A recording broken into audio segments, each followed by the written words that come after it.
All show and no go? Why the 2025 Mustang RTR Spec 3 struggles to match its hype in the world of American muscle. Names like Shelby, Roush, and Saleen carry immense weight. They represent a long tradition of Ford partnering with specialized tuners to push the Mustang beyond its factory limits. The latest contender in this high-stakes arena is RTR vehicles, led by professional drifter Von Gittin Jr. While RTR's lineup ranges from subtle cosmetic tweaks to massive 870 HP widebody monsters, their mid-tier offering, the Spec 3 promises a compelling proposition, massive power, aggressive styling, and racing pedigree. However, real-world testing suggests that more horsepower doesn't always translate to better performance. The power paradox. Too much engine, not enough grip on paper, the Spec 3 is a beast. By adding a 3-liter Whipple supercharger from Ford Performance to the standard 5-liter V8, RTR boosts output to a staggering 810 horsepower and 615 lb-ft of torque. This is a massive leap over the stock Mustang GT.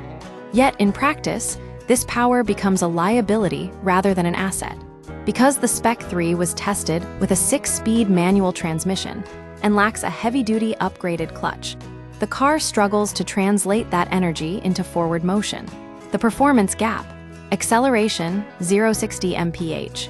The Spec 3 takes 4.7 seconds, actually slower than the stock manual GT's 4.2 seconds. Quarter mile. The RTR finishes in 12.7 seconds, while the stock GT clocks in at 12.5 seconds.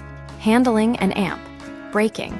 The car struggles to find traction on the skid pad, 0.92 G versus the GT's 0.99 G, and requires significantly more distance to stop from 70 mph.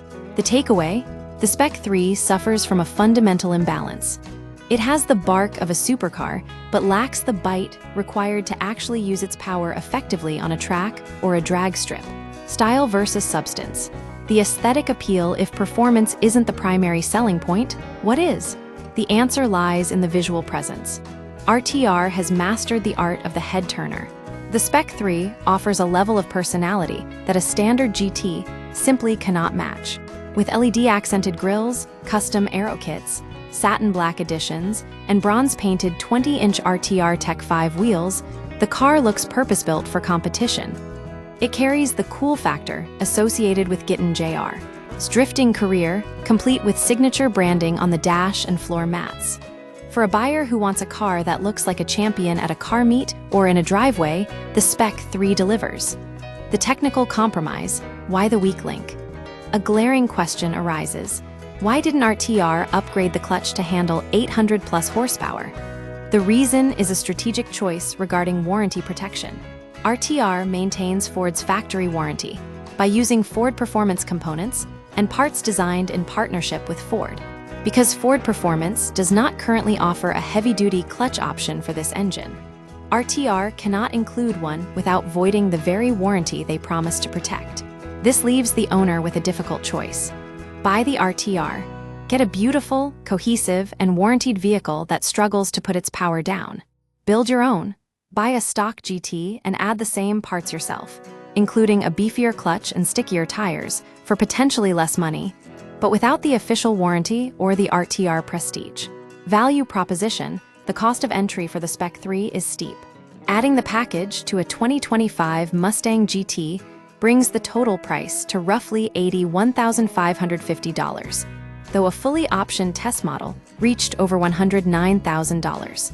When a much cheaper, stock Mustang GT can outrun it in almost every measurable metric.